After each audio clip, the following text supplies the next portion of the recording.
Hey there, I'm Adam Kaufman alongside Tyler Sullivan, and you are watching The Sweat. And here's a fun fact for you right out of the gate, friends. The TV show Friends used to be on Thursday night. So since it's Thursday, let's welcome in. Yeah, you see that? Let's welcome in some friends of our own. We'll keep this really stupid metaphor going. Chandler, Joey, and Ross, or as you may know them, DK Live's Jeff Ulrich, Reed Fowler, and Anthony Amico from the Action Network. All right, quickly, who's which? I think it's pretty basic. I mean, Reed is Chandler, sarcastic, kind of charming, thinks very highly of himself. Jeff, a little more Joey, passionately reactive, sort of stupid, but generally good-hearted. And Anthony, I just don't really know you, pal. I hope that Ross isn't too insulting. All right, well, let's get that out of the way now, guys. We couldn't be more happier to see you guys because there is actual primetime TV ahead of us. Thursday Night Football, and there's a showdown contest for the Packers and Seahawks game tonight. And we'll begin at the quarterback position. Aaron Rodgers, Russell Wilson lead the pricing tonight. And it's really going to cost you to make either one of them your captain. Rodgers at $19,200, and Wilson's about $1,000 behind him. So, Reed, would you do it, either one of them? Yeah, I usually don't like to roster the top two or the most expensive guys in that captain spot, obviously, as they are more expensive, and you really want to get those mid-tier guys or those top of that mid-tier who have the same sort of ceiling or have the output that those guys can get. And that's Aaron Jones for me. He's 13-5. We've seen what he can do. Yes, Seattle's defense against the run is a little bit better than Miami, so a little bit was a product of how bad Miami's defense was. But Aaron Jones now, especially with Rodgers saying, hey, we got to get this guy more involved. We saw it with Brady and James White. I think you listen to Aaron Rodgers when you want to get a guy like Aaron Jones more involved. He is the clear-cut number one. Now, rational coaching says that McCarthy should give him the ball more. Let's hope he does, because this guy is powerful. We see his yards per attempt as one of the top in the NFL right now. So give me Aaron Jones. All right, Jeff, do you believe in that, to not really play those top-tier, top-price guys as your captain? It's pretty tough tonight. I mean, if you're making a showdown lineup that looks good with having Aaron Rodgers or Russell Wilson in the captain spot, and the main reason is because you're going to have to fade someone like Davante Adams, or you're going to have to fade Aaron Jones. You're going to have to fade Russell Wilson if you put Rodgers in there. So I'm kind of on board with this. I'm not going to use, probably not going to use one of the quarterbacks in my top captain's position. I'm probably going to go more with the value play, a guy like Doug Baldwin, who's got a really good matchup in the slot tonight. That way you can get both quarterbacks in, and you can still probably even fit in like Davante Adams. So that's the way I'm looking at this showdown slate. It's a little bit difficult to fit all these expensive guys in, and I just don't think that in maybe a tighter scoring game with not like the biggest shootout potential, I just don't know stuffing one of those QBs in there is the right play. Do you agree with that, Anthony?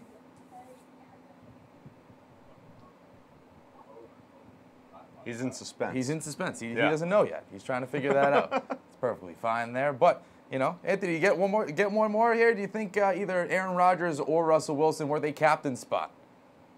No, not for me tonight. I mean, I'm with the panel here. I think that the game doesn't project to be high scoring.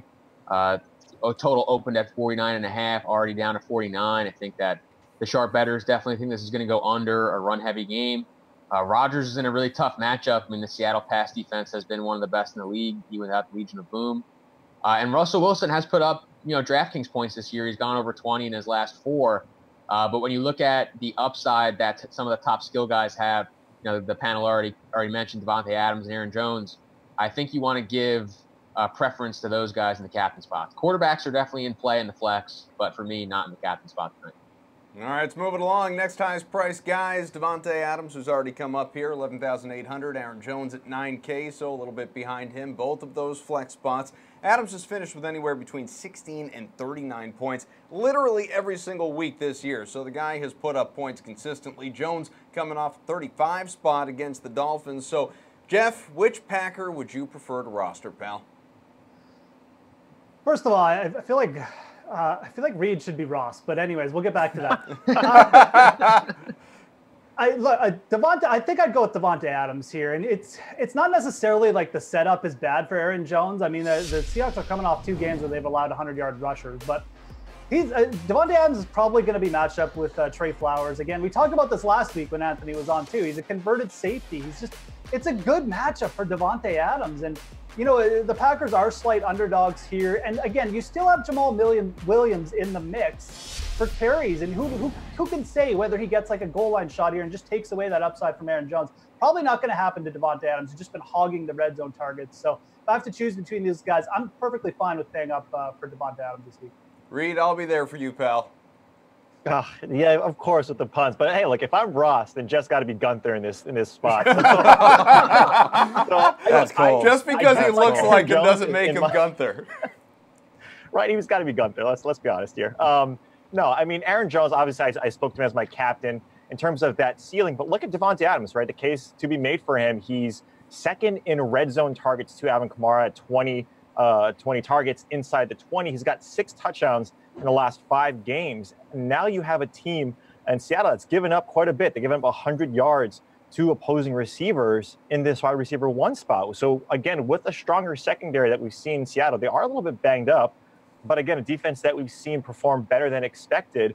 Davante Adams is a sure thing. If you think about what he's done over his career so far as the number 1, he should be in the consideration with these other guys at the top. He's top 10 in targets. He's Aaron Rodgers' number 1 spot. So if you want a safer floor, it's going to be Davante Adams. Higher ceiling, in my opinion, is going to be Aaron Jones. So, Anthony, you going for the floor or the ceiling? I mean, I'm taking both. I think you just play both of these guys. I wouldn't fade either tonight. I think both are going to be in all my showdown lineups. The case has already kind of been made here for Adams, has 9 touchdowns this season already. No Randall Cobb, no Geronimo Allison. He is the clear-cut number 1 target in the entire game. I mean, not just on the Packers, especially with what Seattle has going on with their receivers this year. And Jones has, very, very quickly risen to be the top running back in the offense. His carries have increased each of the last 3 weeks. And Seattle, very quietly, as good as their pass defense has been, they're giving up 5 yards per carry on the ground, only 20th in rush DVOA. So I think you just play both of these guys tonight and you don't think twice about it. All right, it seems a little bit more easier to kind of determine what's going on with Green Bay. Seattle, especially that backfield, it's so crowded, it's really tough to figure out there. Chris Carson, Mike Davis, Rashad Penny, all pretty similar price. Penny's $200 cheaper than Carson and Davis. They've all had some big games here, 20 DK points or better. It's just a matter of trying to nail actually who's going to be good in this game. So, Anthony, are you going to roster any of these guys? I mean, I really don't want to. I think that Seattle is obviously one of the more run-heavy teams in the league, so they're definitely going to be running the ball tonight, but it's just really hard to pick between these guys. I mean, I think that Rashad Penny kind of threw a wrench in the mix by proving that, maybe he was worth a first-round pick. Mike Davis has really been the only guy in this backfield to catch passes, so I tend to lean towards him. With the DraftKings scoring, full PPR, I think that Davis is probably your best bet. But certainly a guy like Carson or Penny who's going to tote the ball probably 10 or 12 times, maybe even 15 in Carson's case. Those guys could bust a long run, but I think Davis is probably the safest bet tonight. All right, Jeff, where are you on this? Yeah, this is a headache. I mean, I think if you're gonna go with Russell Wilson, I would actually probably lean to using Mike Davis with him because they will bring him in on the goal line for passes too, and that way you just get maximum upside, right? But I think if you're just picking one of these guys on pure just who's going to get the most volume and in the best spot, it's probably Chris Carson. They love this guy. I mean, if Pete Carroll is Gretchen from Mean Girls, I mean, Chris Carson is Fetch. I mean, he just keeps trying to make it work. So I think the fact that he's coming back, he's slightly healthy. They still don't trust Rashad Penny. I think Chris Carson's in the spot for the most work here. That's probably who I'd pick if I gun to my head. Stop trying to make fetch happen, Jeff. All right, Reed, hit us with that. Are you rolling the dice with any of these guys? Yeah, it's hard act to follow. He brings up Sex Panther last show, and now he brings up Mean Girls. This guy's on a roll. It'll never end. Yeah, I agree with Jeff. Chris Carson is probably the safest bet for me. Like Mike Davis and GPP, as Anthony hit the nail on the head there in terms of the pass catching ability. That's what you like. And so, are they game flow dependent? We don't actually know. It's a 3-headed monster. Chris Carson, though, can be efficient when he gets those 15 to 20 carries. We've seen him now in some games, in some instances, get those 20-plus carries. I don't think that happens, but if you're looking for safest, Chris Carson is the guy for me if I'm splitting hairs for these 3 guys. All right, let's get your Slate-proof picks, guys, for, again, that showdown contest tonight. Anthony, we'll start with you. For me, it's David Moore tonight, all the way down at 4K. I mean, we talked about the Seattle receivers, really kind of a mixed bag. Moore is right there with Lockett and Baldwin since week 4 in terms of targets. He has the highest ADOT of all the receiving options, and as a result is the leader in weighted opportunity rating. So I think you get a really similar range of outcomes with him as you do with Lockett and Baldwin. You get him for a really cheap price all the way down to 4K. Weighted opportunity rating, a war of a different kind. Reed, what do you have? Yeah, it's going to be Aaron Jones, the guy that I'm putting in my captain spot. We see the ceiling. Finally, he's getting unleashed. We see the majority of the snaps, so Aaron Jones. Who's the must-play, Ulrich? I'm going to go with Doug Baldwin here. Similar line of thinking as Anthony, but I just like the setup for Baldwin better. Brashad Breeland in the slot, I think that's a great matchup for Baldwin. And he said last week his knee is feeling much better. So that's a big trigger for me. I think in this spot, you could see one of those classic Doug Baldwin games where he catches a bunch of passes, scores a touchdown. So. All right, great stuff, gentlemen. Chat with you soon. Now we're going to make the move to the hardwood. But first, quick fantasy flash on LeBron's Lakers. Hey everybody, I'm Brendan Glasheen with your DraftKings Fantasy Flash. The Lakers topped the Blazers Wednesday night, and LeBron James was nothing short of awesome. Season high, 44 points, 10 rebounds, 9 assists. That line adds up to 80 DraftKings points. Plus, the King passed Wilt Chamberlain to move into 5th place on the NBA all-time scoring list. LBJ has cemented himself in more league history. What else is new? Just as his new team, that's new, has started to get hot. The Lakers are winners in 6 of their last 7, while their next 3 are on the East Coast. LA schedule eases up a bit with matchups against the Magic, the Heat, and a return to Cleveland to face the Cavs next Wednesday. LeBron's going to have a veteran missing in Rajon Rondo out the next 3 to 5 weeks with a right hand fracture. Sure, not good news, but no Rondo means a more ball-dominant LeBron. He does this already, but a bigger responsibility to quarterback the Lake Show offense. That means extremely invested and involving his young teammates even more than before. Don't look now, but James and the Lakers are climbing the standings in the West.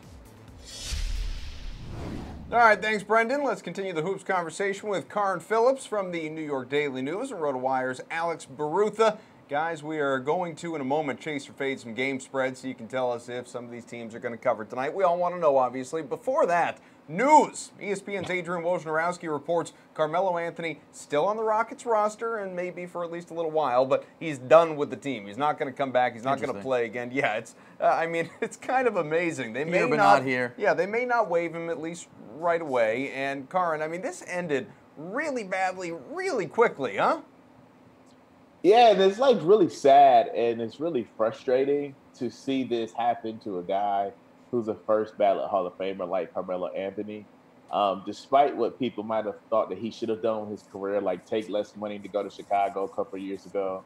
Remember when everybody wanted him to play with Derrick Rose? But if you just remember his career in Denver, in parts of New York when they were the 2 seed that 1 year, like you just don't really see Hall of Fame guys get treated like this. And the weirdest thing about this is that Melo isn't the problem. It's the front office's issue where they decided to get rid of all their defenders and guys like Trevor Ariza and Luke last year that really made that team special when they were Chris Paul hamstring away from going to the finals. It's just like they're making Melo the scapegoat when he kind of didn't do anything because he just got there. Yeah, at the same time, though, Alex, if Melo had been willing to come off the bench anywhere, he could have found himself in a better, more consistent opportunity where he could still put up points. Yeah, part of the issue with Melo right now is he's just not even hitting his open shots, and when he's not hitting his open shots, he's not playing above average defense. It's just hard, to throw him out there for 25, 30 minutes a night. But it's going to be really interesting to see what happens now if they try to trade him in December, which I think is when he's eligible to be traded. If they eventually just waive him, so. Yeah, it's kind of a weird ending to this whole thing. Well, he's not done yet. There's always China. Plus, we'll probably see him in another team at some point in time. But all right, let's get to the game spreads, guys. Warriors 3.5-point dogs in Houston without Steph Curry and, no Melo. Chase or fade the Dubs covering, Karin? Oh, I'm definitely chasing this. Like, Golden State's going to come out like gangbusters tonight. If we forget about just the Melo situation, there's another drama story going on in the NBA right now. Petty wars going on with the Golden State Warriors, and as a Saginaw, Michigan native, who is on the side of Draymond Green with this situation, who's another Saginaw, Michigan native. I totally understand the beef that's going on there, why Draymond did what he did and said what he said.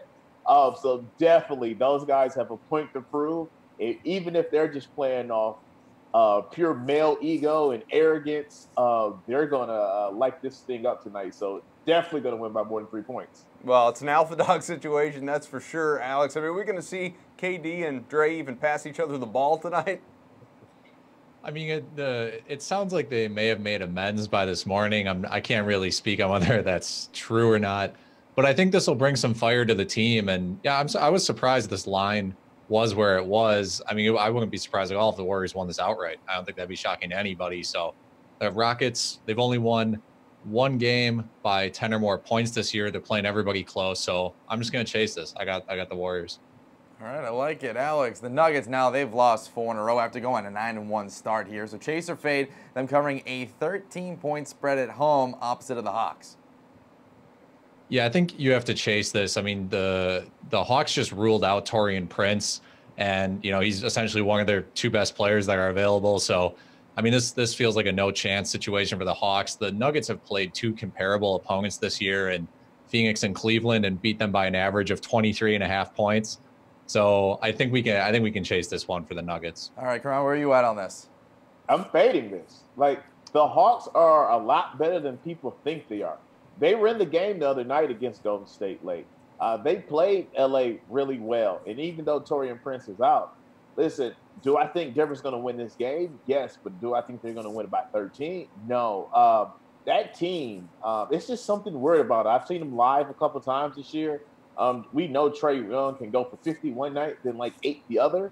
So you never know when he can get hot. But I like this young core. They are years and seasons away from being what they could be and what the Hawks want them to be, especially with this fan base. But don't count them out, especially on this West Coast road trip. They've been playing pretty good. Speaking of West Coast, the Clippers, they don't really have any superstars this year. All due respect to Tobias Harris and Danilo Gallinari, I know. But the team is putting up points, 5th in the league in scoring. So chase or fade the Clips being 6.5-point favorites versus the Spurs, Karn. I'm fading this. The Spurs are coming off back-to-back losses to the Suns and to the Kings, have lost 4 of their last 5. And DeMar DeRozan is going to be home. He's the Compton kid. He's back in L.A. Between him and Greg Popovich, they're not going to lose 5 of their last 6. Especially to the Clippers. Listen, I love Bobby and Toby. They got a good YouTube show. It's cute and all this. But come on now, like, I got to roll the Spurs on this. At some point, they got to stop playing as badly as they have been. I don't know how you ever pick against Boban. I don't understand that. But Barutha, what do you have? Chase or fade? I'm going the other way. I think I'll chase this line.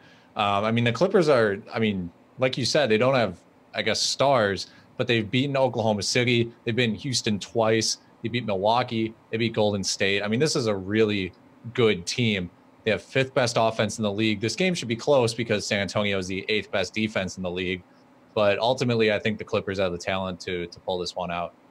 All right, boys, we'll talk to you in a little bit. But time to get back to football here. Kauf over here spoke to Adam Levitan earlier, so take it away, Kauf. It's week 11 in the NFL, and time for Adam Levitan to help you set your lineups. I'm Adam Kaufman. This is Levitan's Leverage. Levy, let's jump right in. David Johnson, the Cardinals, home against the rancid Raiders. The back $7,500, same as last week, and he posted 37 points in KC. Oakland, of course, one of the worst teams in the league against the running back position. So you're feeling pretty good about 2 straight weeks of DJ, huh? Yeah, I think the coaching change has made such a difference. Byron Leftwich taking over the offense from Mike McCoy, and you see David Johnson up around 6.5 targets per game, where in the past under McCoy, he was down at 4 targets per game, also getting him in space much more. So yeah, you could say that these 2 games with Leftwich were good matchups, San Francisco and Kansas City, but now he has another amazing matchup home against the Raiders, and his price has not fully adjusted yet. Kenny Galladay's a bit cheaper, $5,800 going against the Panthers, and the Lions wideout has been pretty consistent for the most part this year, at least 17 DK points in 5 of his 9 games. So you like the game script again with Marvin Jones hurt?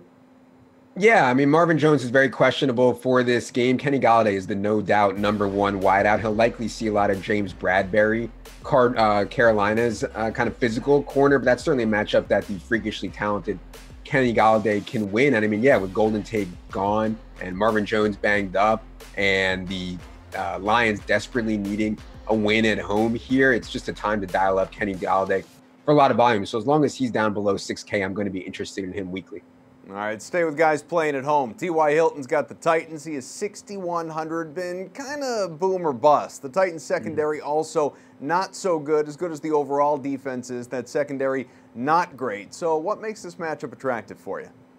Yeah, I mean, T.Y. Hilton has struggled badly since coming back from his hamstring injury 3 games ago, but this is a spot to really get him going. I think Frank Reich will try to get T.Y. Hilton lined up across from Malcolm Butler a lot, and Malcolm Butler has been among the worst cornerbacks in the entire NFL. Always want to use T.Y. Hilton at home as well, where he's so much faster on that track in Indy. So yeah, I think this is a spot where the Colts are going to struggle to run the ball a lot. The best way for them to move the ball, put points on the board, will be through T.Y. Hilton down at 6,100. Levy, I think it's about time to unpack some of those boxes and get settled in, pal. That's a good one. That's the funniest joke you've had all year, actually. Well, you know, we've been building up. Week 11, we still got time left. Kaufman and Levitan, thanks, buddy. Make sure to read Levitan's Leverage on the DK Playbook.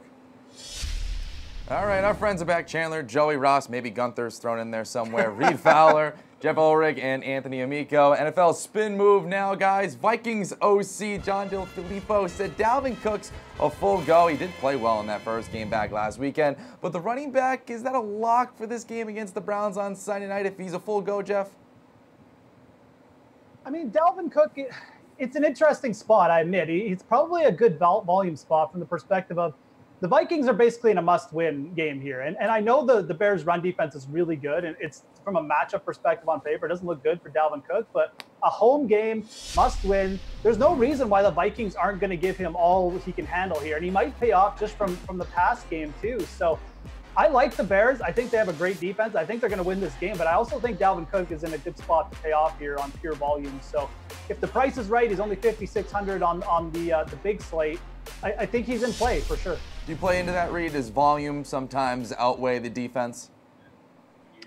In some cases, yeah. I mean, volume is king when you're talking about fantasy football because without the opportunities, you're not going to get the points. It's pretty self-explanatory. But as a lock, I think Jeff makes a really good point. Minnesota is in a must-win spot because their schedule the rest of the way is pretty tough. And so if they can get a win in Chicago up against this team that is, probably slated as the best in this division, I think it's huge. For Dalvin Cook's purpose, you got Chicago's rush defense as second in rush DVOA. Very good. They're healthy on defense. Finally, Mac is back. So you have to worry a little bit about that, but they do run the ball they do pass the ball 66% of the time. Not necessarily an indication that Cook wasn't there because Murray was doing pretty well and he was serviceable. They just passed a ton. So a lock in terms of production, not so much, but in terms of absolutely playing, then yeah, he is a lock. All right, Anthony, how do we look at Dalvin Cook this weekend? I mean, he feels like a fade to me. You mentioned the matchup, Reed. The Bears are also 4th best in yards per carry against. I mean, Cook might be a full go, but the offensive line really isn't right now, at least in terms of the run game. The Vikings rank 23rd in run blocking, according to Pro Football Focus. They're 29th in Football Outsiders adjusted line yards. So I really struggle to see how they're going to create room here against one of the best run defenses in football for Cook. All their best players right now are in the passing game. Kirk Cousins, Adam Thielen, Stephon Diggs. If we think that this is a must-win game, I think they're going to get the ball to the money, and those guys are in the passing game. Speaking of healthy running backs, Adrian Peterson said today he feels, quote, all the way healthy after shoulder and ankle injuries for a few weeks. He's facing the Texans. Houston is the 6th-ranked run defense. If AP really is healthy, are you giving him a shot this week at 5,500? Is the answer here, Reed, all day? No, it's not. And AP in this, he's the most game flow dependent running back that we've seen all season. If you're coming in as close to a field goal dogs, I just don't like this spot. I like Houston's defense against AP. You still have a ton of injuries on the Washington side. At 5'5", I'm staying completely away from AP, even if he didn't have these injuries and he was coming in healthy. Guys that I like a lot better are in the 4K range. I think Jalen Richard, Mark Ingram, these guys, even Riddick, to an extent, have a higher upside than AP because if they are down, AP is not going to see much production. It might be Capri Bibbs. It might be whoever's healthy in that backfield. So at this price tag, no day. Anthony, you got a problem with the matchup too? I mean, I don't even care that much about the matchup. It's just that Peterson's not a DraftKings running back. Like, he's 5,500 for a guy that isn't going to catch any passes. He has kind of been the identity of the offense because the Redskins have been run heavy, but 3-point dogs, like Reed said, just doesn't really feel like a good Peterson spot. The slate is really loaded at running back. In addition to the guys that Reed mentioned, Dion Lewis is seeing, pretty similar rush volume to Adrian Peterson right now, and he catches passes, and he's playing, a team that isn't top 6 in run defense. So I feel like when we consider all the factors, there's just no real reason to look at AP this week. Yeah, and Lewis is not shy on swagger right now. So, Jeff, is it unanimous? Who keeps creating these Adrian Peterson questions every week? That's all I want to know. I knew it was coming. Is it the producer? Is it one of the producers? Is it Emerson? It's me, Jeff. Is it? Is Adrian Peterson sponsoring this show? I seriously, I don't know why we keep talking. He's 5,500. This is a 42.5 game total, and the Redskins are 6-point dogs. This is a horrible spot for Adrian Peterson. So, no, I mean, there's plenty of more payable. But I'd rather play Doug Martin at 4,500 than Adrian Peterson for sure. So, no, not even on my radar at all this week, Adrian Peterson. So, Jeff, not a fan then? And I want the name of that person who keeps putting him on the show. I love it. Absolutely Blood. taking names with Adrian Peterson there. Can't sit with us. You pointed. It's aggressive. really like, we want you. There is some Gunther in there. Absolutely. All right. Lamar Jackson, he missed practice today with a stomach bug. And Joe Flacco, he's nursing that injured hip. So Robert Griffin III was the only healthy quarterback at practice. If Jackson or RG3 are under center, are you tempted to play the Bengals defense, Anthony? I mean, I'm more than tempted. I think I really like to play this week. Anytime you can play a cheap defense against a guy who's, a third-string quarterback, prone to interceptions, prone to sacks like RG3, or a rookie quarterback making his first start. I mean, you have to do it. Jackson especially, known more as a runner than a thrower. I mean, long-term he could develop, but right now he just doesn't seem ready. He was sacked 8 times on just 88 dropbacks in the preseason, according to PFF. And the fact that he's under the weather and not able to practice, I mean, those seem like really valuable reps for a guy who might start. So this feels like a spot where the Bengals could really tee off. They just fired their defensive coordinator. I think they're going to come out with some fire in this one. Jeff, do you agree with that? Just seems like a perfect spot for the Bengals defense here. Yeah, no, I do pretty much agree with everything there. I mean, the Bengals still have some talent on defense. They've really underperformed because they have good corners. Like they have Will Jackson. They still have Geno Atkins there. I mean, it's a talented group. There's some upside, and they have flashed. I mean, they've had a couple big fantasy days as well. So especially if it's Robert Griffin, you have to love this spot. Lamar Jackson is more of a wild card because who knows what the Ravens are going to roll out. I'm not anticipating something revolutionary, but they could put him in some situation where he just runs every second down, and there's not that much chance for an interception or anything, and he ends up just going for like 150 yards on the ground. But I think it's still very much in play, and you look at the cheap defenses, they're definitely at the top of my list. Reed, do you think last week would make anybody apprehensive about playing this defense? I mean, that wasn't really a great showing.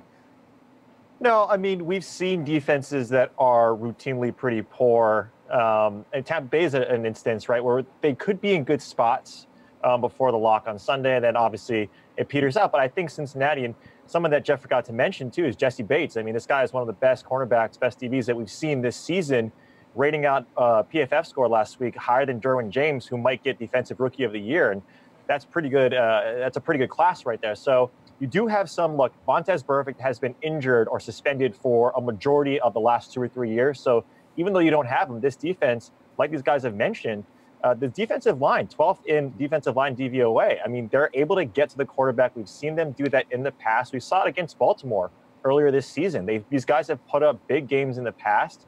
When you have turmoil potentially in the front office or whatever it may be, hopefully these guys play for Hugh Jackson again and Marv Lewis. So, yeah, I really do like this cheap defense.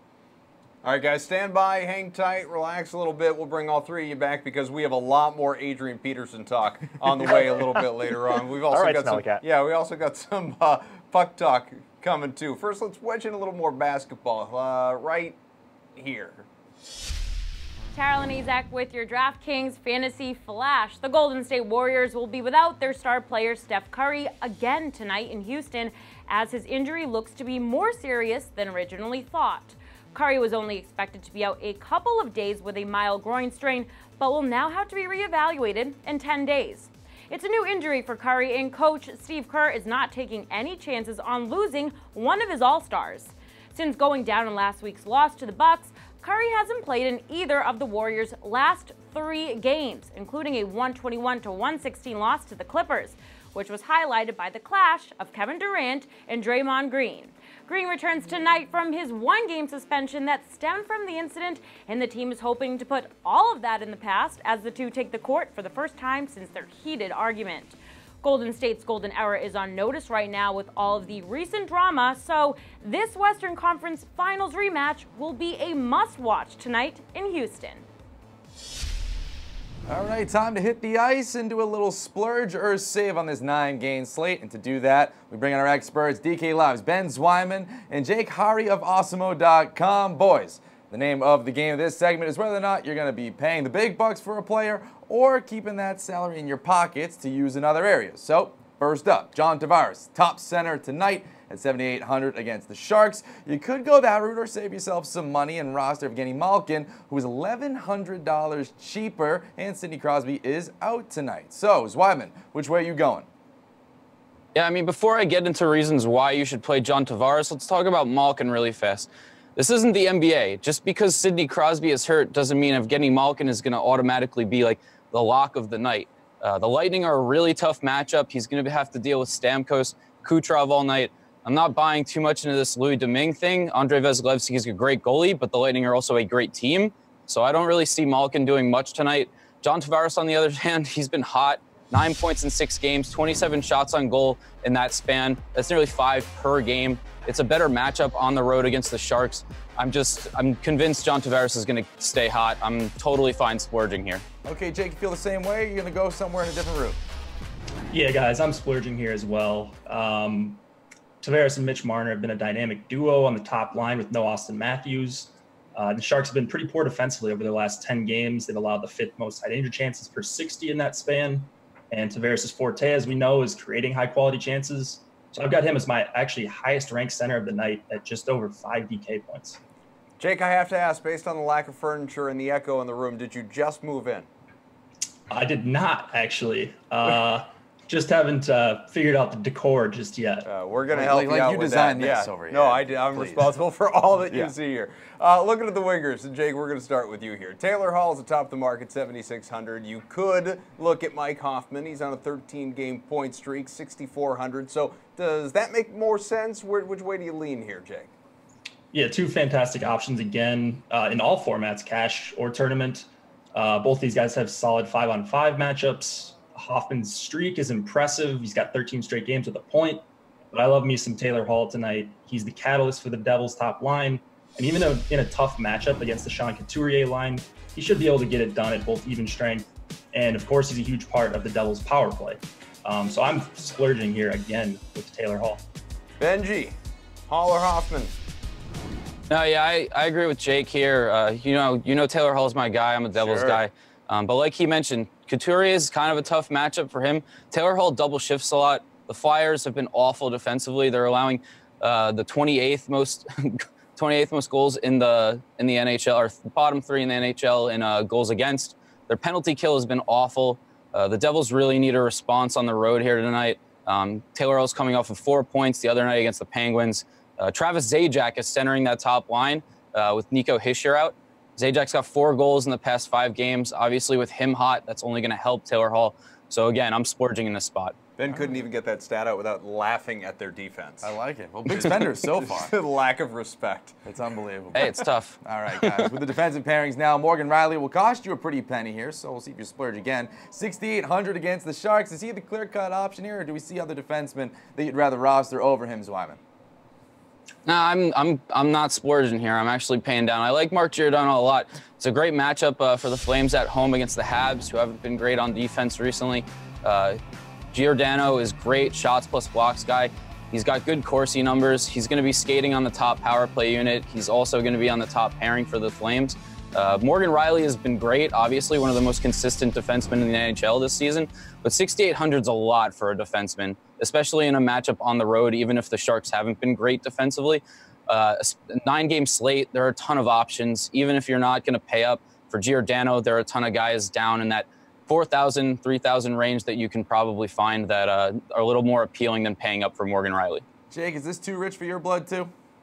Yeah, too rich for my blood as well. I'm taking the $1,200 here. I got these guys basically ranked right next to each other as far as DK points, so it just makes sense to go down and save a few bucks. Along with that, Giordano does play huge minutes, almost 25 per game. That's over 2.5 more than Riley per game. Plus, he's attempting more shots per 60.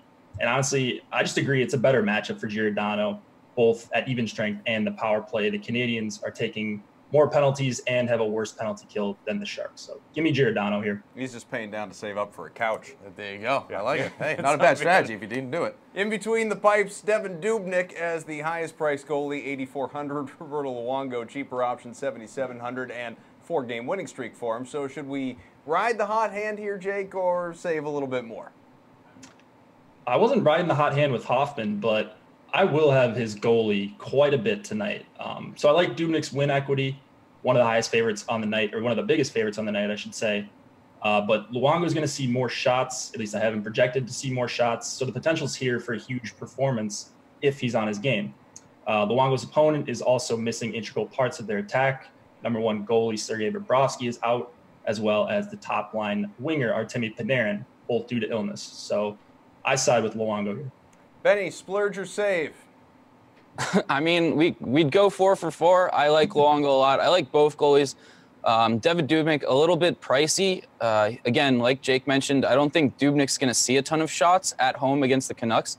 The Canucks are 27th in the league in shots on goal per game. So it's not really, you're not going to get a lot of volume out of him for that kind of price. Luongo, again, 4-game winning streak, so you're riding the heat a little bit. They're 9-game slate. There's a lot of options as well. So again, you can sort of differentiate your lineups a little bit by paying down with Luongo. I think Dubnyk's going to be a lot of chalk tonight. So yeah, give me Luongo. All right, I like it. Zwam and Jake, thanks so much for educating the people. To give us a lesson about NFL backfields, Pat Mayo's diving into the running game between the Eagles and Seahawks. Let's talk Seattle. I have Mike Davis at number 27. I have Chris Carson at number 37 and Rashad Penny at number 34. Now, should I flip Davis and Carson because Carson's going to end up starting because he's healthy? But I just worry that he's not healthy enough to get through the entire game. And that's fair. I have Carson the highest, but he's barely inside the top 30 for me because, look, I don't know what Pete Carroll's going to do. I wish I could tell you. I don't think Pete Carroll knows what he's going to do. Like, I don't even if he told us. I don't think he knows because Chris Carson has been the lead guy when healthy. And then we saw the whole situation from before. He leaves. It's all Mike Davis. Then we see him come back, and Chris Carson's in the game. Rashad Penny's getting touches on the first drive. Carson leaves the game early. And then it's all Mike Davis again. And like Penny barely sees the ball for the rest of the game. And then last week happens and it's like 50. I don't think he knows. And I think we're headed towards a real committee. This is like the Eagles. This is a situation where we just don't want to deal with any of them. But if forced, I still would take Carson because yes, there is that threat of him coming out of the game. And obviously if you're going for floor, then probably Mike Davis. But this team has been consistent in one thing. If Carson is healthy, he's getting the lead touches. So for this week only, I'm going to continue having Carson the bottom of the three only because Mike Davis has been more involved in the receiving game, even when both of them are healthy, that I think that there is that baked-in PPR floor for him. But I'm like you. I'm just kind of throwing my hands up. I don't want to start any of them. But to compare it to the Eagles situation is good, but at the same time, I think I would almost rather start all three of the Seattle running backs rather than start any of the Eagles because at least Seattle runs the ball where the Eagles just don't. Oh, wait, you're not getting caught up in the Josh Adams excitement. Ooh. Oh, yeah, here's one of my favorite stats of the week that people are throwing out to me. It's like, well, Josh Davis is clearly the guy to play. Only he's getting like 55% of the carries. It's like, yeah, they run the ball 10 times. That's not good. No, here's the biggest thing about Josh Adams is it's like people pretend like they weren't the Corey Clement guys before that, and they weren't the Wendell Smallwood guys before that, and they weren't the J.J. Like every time the Eagles roll out a new lead running back, everybody's on them like they were like that's what they've been waiting for this entire time. Like it wasn't the guy before that. I don't know if you can play an Eagles running back, and if you did, I would just play Smallwood. Nah, I guess I'd roll with Adams only because of the 55%, but I don't care. Yeah, well, I mean, despite 55% of the carries, he's playing like 27% of the snaps in a game where they're 9-point dogs in New Orleans. I would happen to think that the pass catching back, if that's Smallwood, not Clement, would be the guy who's on the field. All right, continuing the NFL conversation, we decided to let our football experts back into the show. We'll put the Friends references off to the side for this latter half here. Maybe. We'll see where you guys go. All right, DK Lives, Jeff Ulrich, Reed Fowler, and Anthony Amico of the Action Network. Some over-under questions, and we'll keep this for the quarterback position here and start it off with Cam Newton going up against the Lions, who basically stink. Is he going over 23 DK points? Here, remember, Reed, he is dealing with that shoulder injury. Yeah, I'm going to say over here. I think what we saw with Cam Newton this past go, it's his first time under 20 in about a month. So I do think that Cam Newton does go over 25. I think this game is going to be a little bit closer than people think. I know Detroit's offense is not that good, obviously, with the departure of Golden Tate. But we do see now a defense in Detroit that is just giving up massive amounts of points. They're close to the bottom 3 in DVOA in total defense. I do think Cam Newton has to pass. I think they established that confidence that they really didn't have against Pittsburgh. I do think Detroit does get to him quite a bit, but I think they have to, right? They have to establish his pass. They have to keep this game up. So I think with an implied game total of 51, that he hits this number. All right, Jeff, do you think he's going to hit it, or what do you think?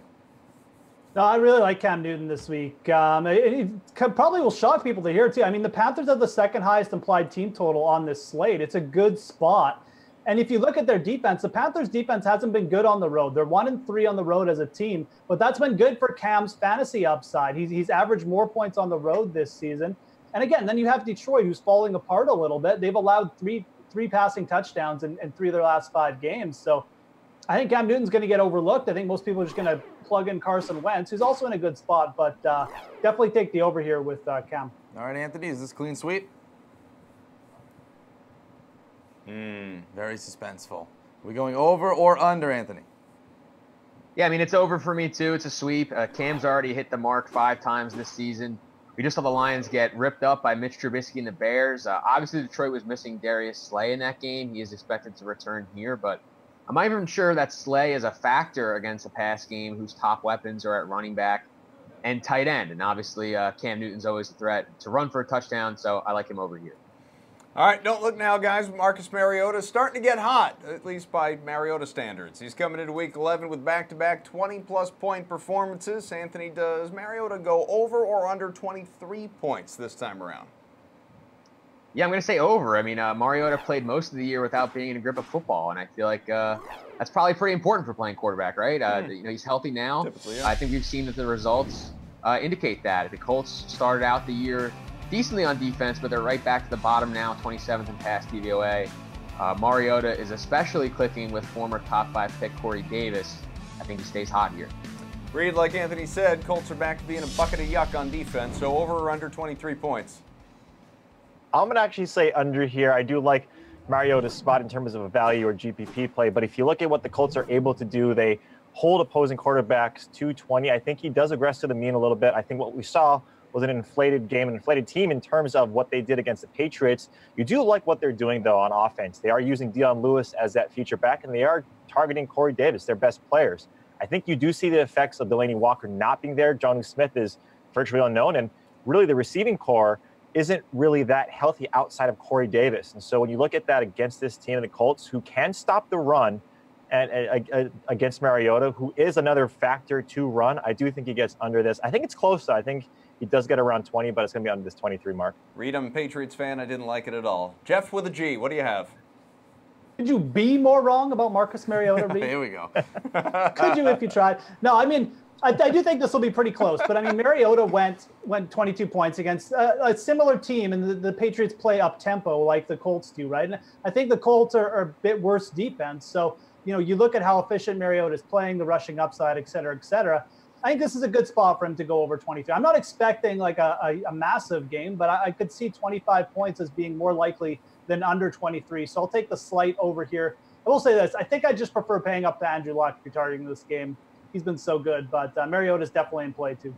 All right, Jeff, we'll keep it here with you. Big Ben was pretty good last week. Actually, really good. Sure. 39 points, but not last good week to get Le'Veon Bell to return his tax. That's also true. I mean, that's a whole Sure. other ball game. Yeah. But last week doesn't really have anything to do with this week. So does he go over or under 25 DK points versus the Jags? Yeah, I'll take the under here, and it's not for reasons that I think that he's going to have trouble this week. It's just that I just don't know if he's going to have to air it out enough to reach 25 DK points. I think James Conner is going to get work. I think the Pittsburgh defense could go off in this spot. I think Pittsburgh's going to beat Jacksonville handily this week. I just don't think all the scoring is going to come through Ben. Again, you look at that Jacksonville defense, they've been getting gashed on the ground a little bit, and they have given up some passing touchdowns too. But I think when you look at this game and how you think it's going to go, I just don't see Ben airing it out 50 times. So it's probably going to mean under 25 DK points. All right, Reed, how are we feeling about Big Ben? Yeah, I'm going to say under here as well. And if you look at Big Ben, right, that he's hit the over of 25 mark only once against top half defenses. That's against Baltimore, which is pretty surprising. Other defenses that he's done against is like Tampa Bay, right, Kansas City, who don't really have good defenses. Now we know, right, that Ben on the road at 1 p.m. is the real thing. It's not just narrative sheet that we're seeing here. But Jeff's right. I think this game does go through James Conner. Jacksonville's defense, suspect, but they're only giving up 17 DK fantasy points to opposing quarterbacks. These games are always played pretty tough, and just to reiterate what Jeff was saying, it's not going to run through Ben. It's going to run through Conner. All right there, Anthony, how do you feel? I'm going over. I'm going to go against the panel here. I mean, maybe Ben hasn't done well against top half of the league defenses, but I don't think Jacksonville's a top half of the league pass defense right now. They're only 15th in pass DVOA. They're 24th in PFF coverage grade. Just really haven't done that well. Obviously, they're going to get A.J. Bouye back this week. That's definitely a bump. But Jalen Ramsey hasn't been great, and the Steelers just have too many weapons. Ben traditionally hasn't been great on the road, like Reed was saying, but I'm starting to think that split had a little more to do with Todd Haley than Big Ben. His splits this year have been a lot tighter at home versus on the road, only about a point difference there. So I like Ben this week. I think he's a great GPP play. If you saw Jeff and I at the same time, we did like that's a good point. All right, guys, we'll see you later. Stop living your lives in second gear, okay? Absolutely. Yeah, oh, my God. Just a cursory reference. All right. Guys, we'll see you. First up here, I got to go change my shirt, slide to my left, and then it's the Buffalo Wild Wings Hot Picks.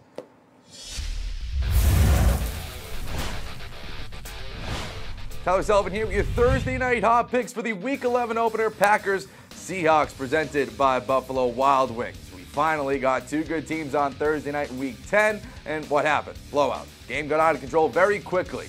In Week 11, teams aren't quite as good, at least this season, but the quarterbacks are.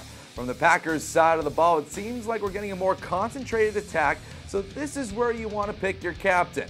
Aaron Rodgers and Devontae Adams both make a lot of sense, but if you want to take the savings, you can probably squeeze both of them in and have Marquez Valdez-Scantling at the top of your roster.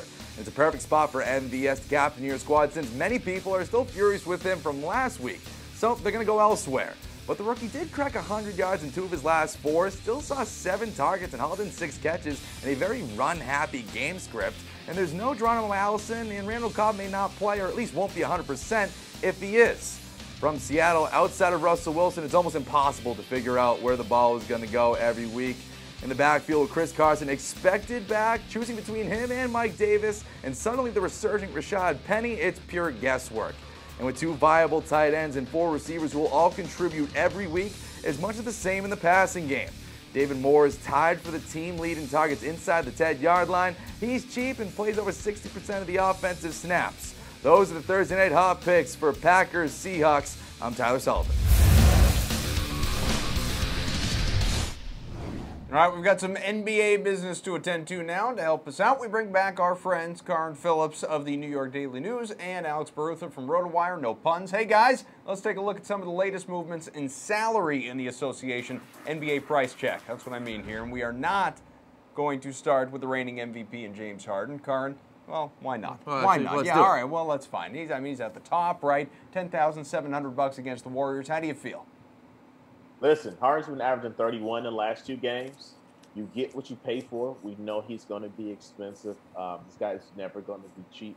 And look, we know there's a lot of drama in this game tonight. I don't expect Houston to win this game, but I do expect James Harden to ball out, get buckets, and fill up the stat sheet. Because while Houston has to get off this skid, playing better against a Golden State team would do a lot for team morale, especially with the Carmelo news for today. So I would fork over the money for James Harden tonight. Yeah, again, Carmelo Anthony, if you missed it, done with the Rockets after just 13 games, though technically still in the roster, still in the payroll. But Alex, what do you think? This guy's averaging north of 50 fantasy points. Yeah, I have to agree. I think you can play James Harden here. I mean, neither of these teams are exactly the same as last season, but James Harden averaged about 25 and 10 in the 2 games he played against Golden State. So even if Harden wasn't heating up, I mean, this is a guy who can put up historical numbers on any given night. And we have to remember the Warriors defense is only ranked 17th right now, and Draymond Green is going to be limited tonight with the toe injury he has. So I think this is a good spot for Harden. You gotta love those petty war storylines. No, it's just fun to play. Must watch. All right, guys. Trae Young struggled shooting the ball against the Dubs, but still managed to drop 28 DK points. Atlanta, they face the Nuggets tonight. Is he worth the 7,300 it'll take to roster him, Alex? I think in tournaments this makes sense. I think the 7,300 price tag is more about his upside. I mean, he's averaging 16 shots and 10 assists over his past 6 games. And that's great, but when the shots don't fall and you're paying 7,300 for them, and that can really, screw your team over. So, and Denver has the 4th best defense in the league. Not an easy matchup. I think in tournaments, yeah, cash games, I'd probably stay away. All right, Karan, do you feel that same way? Is there just a lot of opportunity there? But if the shots don't fall, game isn't the prettiest. There's a lot of putbacks and rebounds and post pull-up jumpers and all those type of things. So it's not the sexiest game. But the guy's very efficient, high-energy guy when he's in the game. So I like this price. Like you said, man, doesn't have to be pretty. You just got to get buckets. Whatever gets you there. That's right. Alex, what do you say? Yeah, I'm leaning the same way. I'm actually surprised this price isn't a little higher. I mean, at this point, Montrez is the only Clippers center we can rely upon. Gortat's in and out of the rotation. Boban's in and out of the rotation.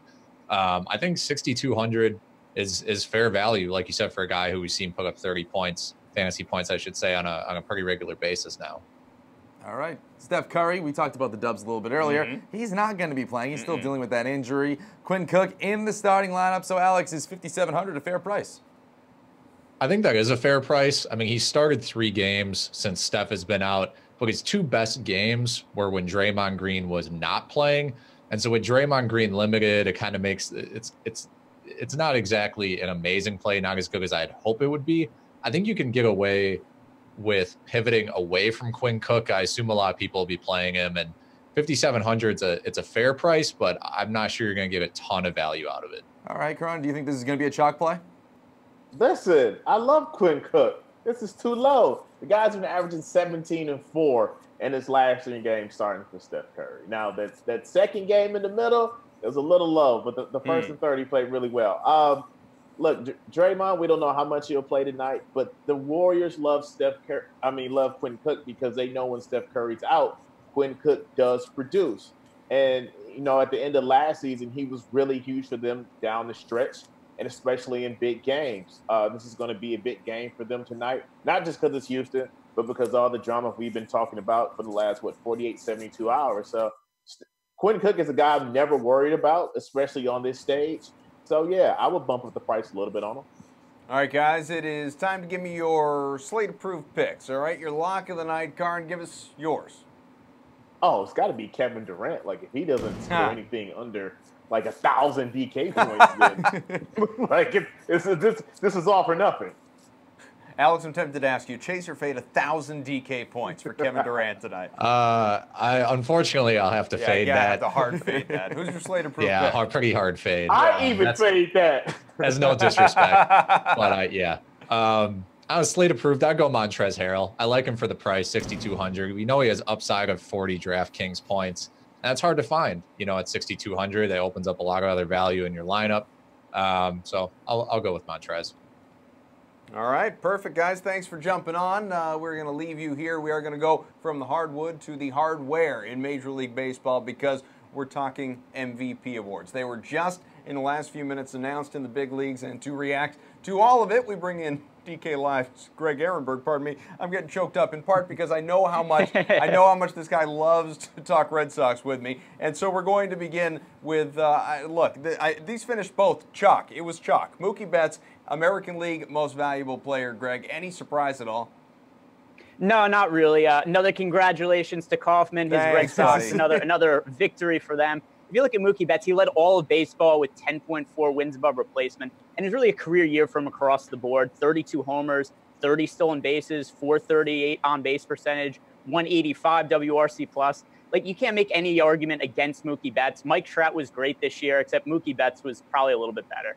You want to hear a minor argument against Mookie Betts? Now, I certainly believe that Betts... Coming from Kaufman. Right? Well, this is pretty good. I certainly believe that... Well, you're going to love where I go with this. I certainly believe that Betts deserved of that group to be American League Most Valuable Player. But the guy who I'm guessing finished fourth, who wasn't a finalist, JD Martinez, he should have been AL MVP because impact on the lineup. Are you one of those nerds that only factors in WAR and that just the fact that he doesn't play enough defense really matters to you? Well, I wouldn't say it's because I'm only factoring in WAR, but if we look at what goes into wins above replacement, there's a whole lot of value to somebody playing in the field, in particular the position that Mookie Betts plays at center field, where there typically isn't a whole lot of offensive production. So JD Martinez, while he was a great hitter this year and probably the best hitter in all of baseball, the reality is that there's a bigger difference in between what JD Martinez did in terms of the average designated hitter versus what Mookie Betts did against the average center fielder, which is why Betts was worth more value. It's also the impact on the lineup. Without JD showing up, Mookie doesn't have that season. But that's okay. We can go NL. Two Silver Sluggers, they're not bad either. Yeah, I kind of wondered if they were going to take votes away from each other, but obviously that didn't happen. I think 28 first-place votes for Mookie Betts. Trout got the other two, so pretty good. Listen, that's pretty much close to a clean sweep there. Plus Mookie, but Mike Trout is like 1 or 2 in the MVP voting literally every single year. If he could just go on a team that wins something, he'd actually get recognition. But that doesn't sound like that's ever going to happen because the Angels are, well, the Angels. Yeah. All right, let's go to the National League quickly here. How do you feel about Christian Yelich? He won the NL MVP. This is another one. It seemed like it was pretty straightforward. Yeah, so here's the deal. Christian Yelich was the best hitter in the National League. He might have been the most valuable player, but I think I'm going to use the few minutes I have left here to talk about Jacob deGrom because I think he got snubbed out of this. And it's not to say that I think without a doubt Jacob deGrom should have been the '1 guy, but I think it's so ridiculous that deGrom fell all the way to 5th in the MVP voting. He did lead the National League with 8.8 wins above replacement. He had a 1.7 ERA. And if you want to talk about consistency and creating wins for a team, he allowed 3 or less runs in all but 1 start the entire year. His third start of the year, he allowed 4 runs. Every other game was 3 or less. And I don't think that he should get penalized for just how poor the Mets team was. It's not his fault that everybody else sucks. I know, that Mets team was absolutely brutal. Yeah, I mean, look, there are still some people that look at win-loss record and what do you go, 10-9, which, you know, I know that a lot of people will make the argument that it doesn't matter. Like what could he do? You can't give up less than 0 runs. No, I think I wish I could remember it off the top of my head, the exact number, but one of the most fascinating stats that I read during the baseball season was that opposing pitchers against deGrom this year had an ERA of like 2.2. It was like basically, it was basically this. It was basically Jacob deGrom has the best ERA in the National League. The second best ERA in the National League everyone was that the went pitcher against going deGrom. against the Mets going against deGrom. It's absolutely insane. It's crazy. Would you guys blame that on deGrom at all, or would you just say it's because the Mets are such a poor offense and deGrom's typically facing against the other team's aces, which is why he didn't win more games? Like there's nothing more that he could have possibly done. He had maybe the best year we'll ever see out of a starting pitcher. No, look, the Mets blow, but as I think proves your point before, when we were talking about Martinez and maybe DHs in general not being the MVP, and I know it's happened before, but it's very rare, is the fact, I don't think pitchers should be MVPs, simply because, again, you're talking about a guy that only impacts winning every 5th day if all goes well and he stays healthy, in the same way that a guy like Martinez, more often than not, is not playing the field. That's kind of how I look at it. And we know it didn't make a difference with the Mets. He had a great year, an historic year, and they still blew. Yeah, I mean, we've seen that from Trout also, where Trout's had ridiculous years and the Angels are still bad. Like, baseball, I think, is a lot easier to break down individual value than other sports because while it is a team sport, like, we kind of know how much each individual player contributes to wins. And there's no way for a baseball player to do like what LeBron does and just put the team on his back. Real quick, in like 15 seconds, if you had to pick one of those 2 winners tonight, Mookie Betts or Christian Yelich, to be on your team next year, who would it be? It's Yelich, and it's only because of the better hitting environment, which leads to more power numbers. He's just trying to agitate He just didn't want Greg Ehrenberg, thanks, buddy. Yeah, he didn't want me to. Thanks for coming on. We'll talk to you again soon. Well, congrats, obviously, to Mookie Betts and to Christian Yelich, our MVP winners. If you missed any of the show, go back, Facebook Live, YouTube Live, Periscope, the Sweat account. It's everywhere. And we'll be back with you 6 p.m. tomorrow. See you then.